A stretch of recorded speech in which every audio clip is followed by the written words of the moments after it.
Hey guys, my name is Aldas, and today I'm going to be talking about Esteban Ocon and giving my opinion on his first two seasons.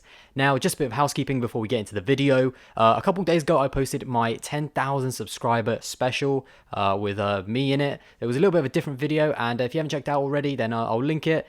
So yeah, please go check that out. Also, if you do go check it out, don't forget to comment in the box below on that video, as I'm going to be doing a live Q&A or another video like that, doing a question and answer. So post any questions that you have about YouTube, about me, or anything like that in the comments of that video. But anyway, don't forget, if you like the content here, then like, subscribe, and yeah, let's get into it. Now, I'm going to start this video off a little bit different than usual by making a bit of a statement or a question, whichever way you want to look at it, which is, I don't really get the hype around Esteban Ocon.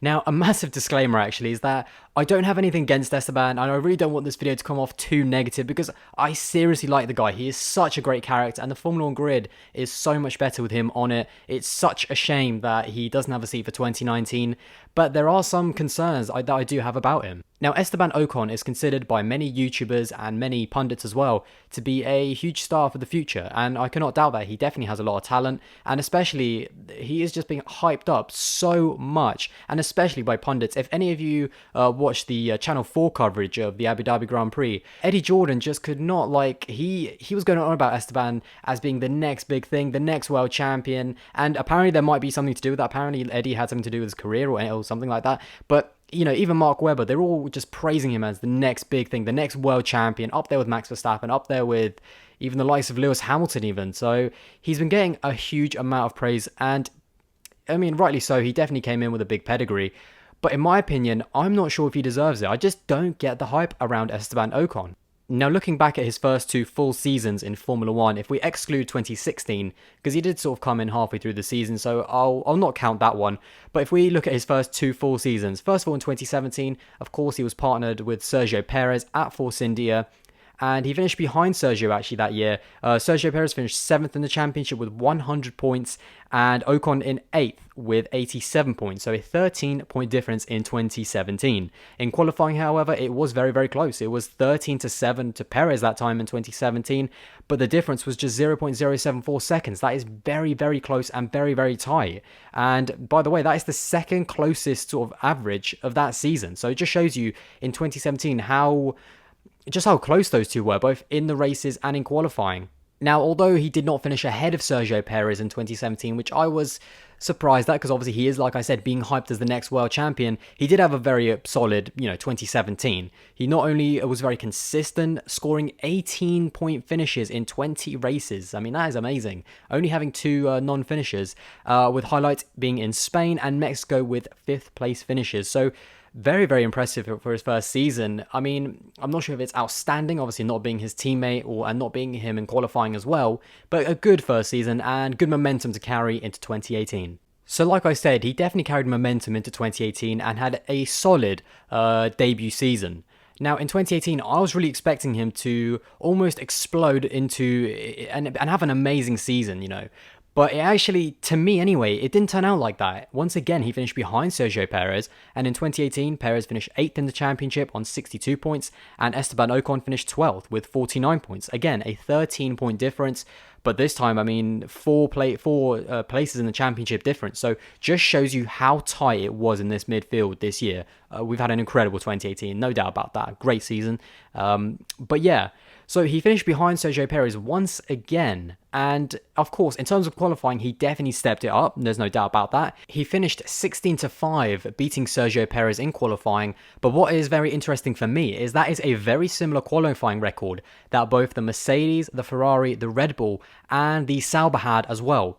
But here is the key difference. In all of those teams, the person that qualified and had that advantage finished ahead of the championship of the person that they out-qualified, which isn't the same for Force India. Now, that has to be said that once again, it was very, very tight. Just like in 2017, qualifying was very, very tight between Perez and Ocon. They were the second closest of the season, with an average gap of just over a tenth of 0.115 seconds. So again, even though Esteban was out qualifying his teammate, he wasn't smashing him in terms of how close they were. They were very, very close, and often would line up very, almost next to each other. Now, yes, Ocon has had more retirements this season. He has had 6. 2 of them being reliability issues and then the rest being collisions. He also had an 8th place taken away from him at the USA Grand Prix after a fuel flow sensor issue on lap 1.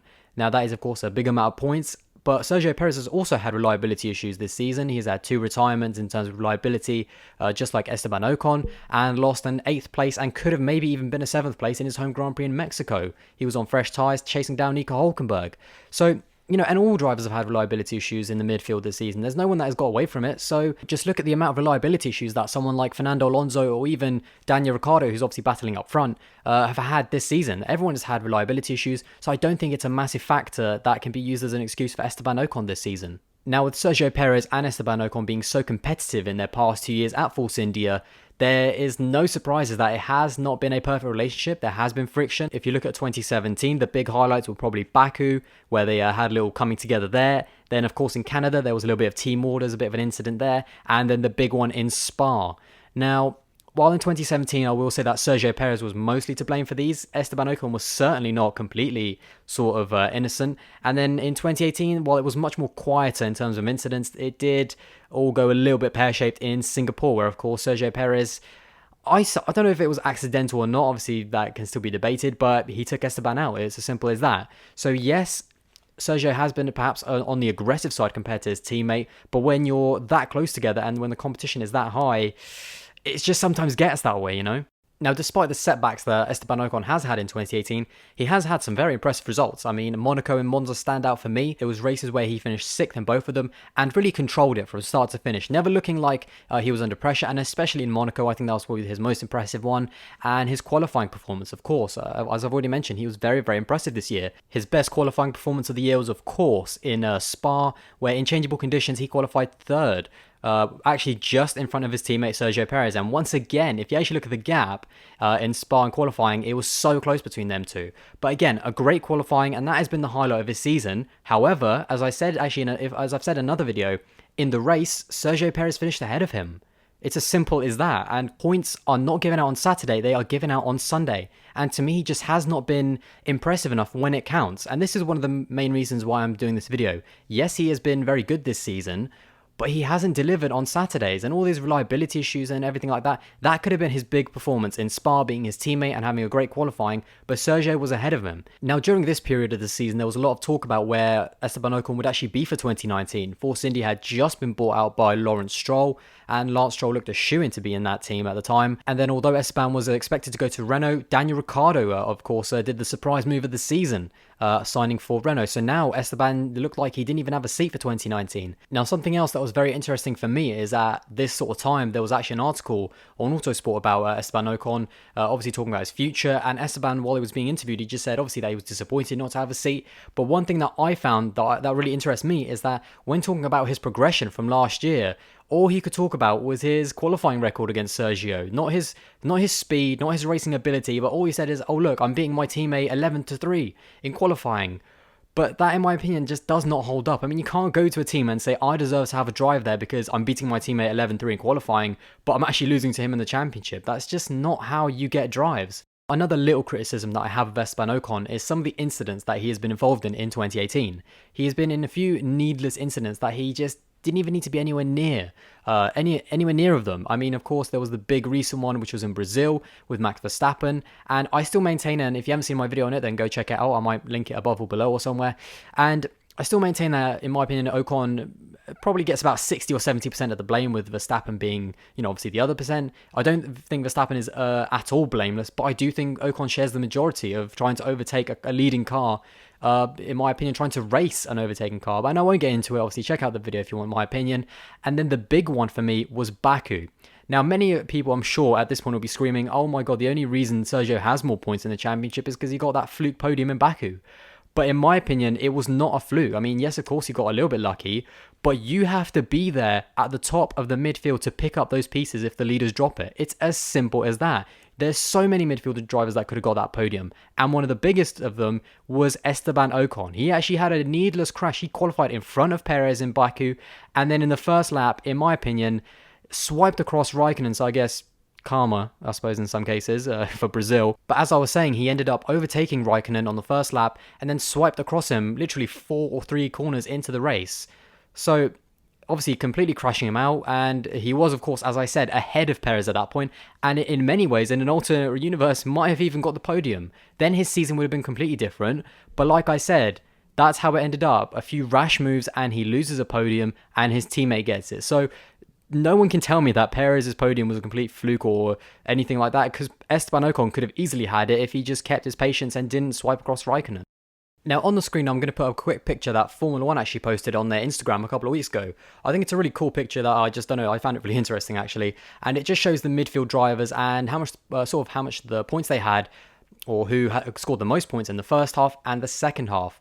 And I think, one thing that I did have a lot is I had a lot of hate actually for my top 5 drivers of the season and putting Perez and Hülkenberg in there. A lot of people didn't like that, but in my opinion, I still stand by it. They deserve it. You know, they, in that tight midfield, they were, in my opinion, the most consistent. And also, what is really interesting is that in the second part of the season, Sergio Perez still scored more points than Esteban Ocon. So, you know, once again, I keep repeating myself and saying that Esteban has been very impressive in qualifying, and he is quick and he has speed, but I have not been impressed by his ability on a Sunday. So to sort of summarize this video, looking over the past 2 seasons, how have Sergio Perez and Ocon compared, and how has Ocon done in his first 2 seasons in Formula 1? Now, if we look in terms of points, Perez has scored 162 and Ocon has scored 136. So Perez has scored more points. And in terms of qualifying, Ocon has actually done better in 2 years. He is 23 to 18 against Perez, but the gap is less than a tenth on average. So they are so close. I mean, 0.095 seconds. That is so close.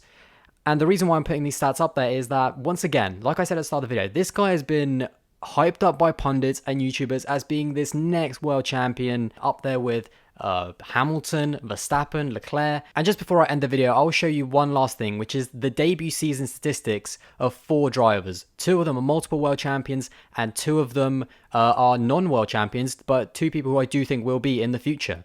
And that is Leclerc, Verstappen, Vettel, and Hamilton. Now, yes, I am comparing, obviously, these 4 drivers' debut season against Esteban Ocon's first 2 seasons, but I'm trying to give Esteban a little bit of an advantage and just give him qualifying, you know? So, obviously, he beat Sergio in qualifying over 2 years, but he didn't beat him in terms of points. Now, if we look at Leclerc's debut season in Formula 1 in 2018, he was, of course, partnered by Marcus Ericsson. He outscored him more than 4 times, by the way, and outqualified him as well, with the biggest quali gap in 2018.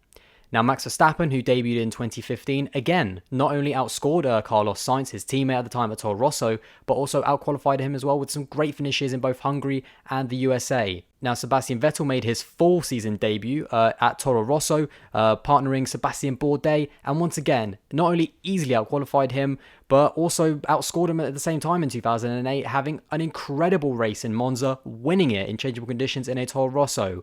And lastly, Lewis Hamilton, of course, his debut was in 2007 against Fernando Alonso, easily the hardest of any teammate that I've ever seen a rookie come up against, and finished level on points against a 2-time world champion, who was world champion at the time, as we know, and outqualified him as well in 2007.